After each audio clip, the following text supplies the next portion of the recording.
Guys, hiring ang agency ko sa Pinas, yung Peridot International Resources. So, nag-post sila, hiring sila ng machine operator papunta sa Slovenia. Dito din yan guys sa Europe, katabi lang din ng Hungary. Hungary, Croatia, at saka Slovakia, magkatabi lang yan guys dito sa Europe. So, pwede daw kayo mag-walk-in sa Lunes, sa Monday guys. Mag-walk-in kayo sa agency, dalhin nyo magdala kayo ng resume at saka mga requirements ninyo guys, dalhin ninyo. So, nagkakandak sila ng interview, then pag qualified kayo, natanggap sila.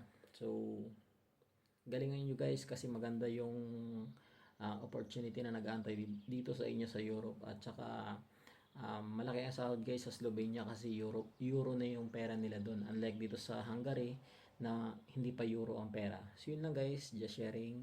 And ingat kayo palagi and God bless.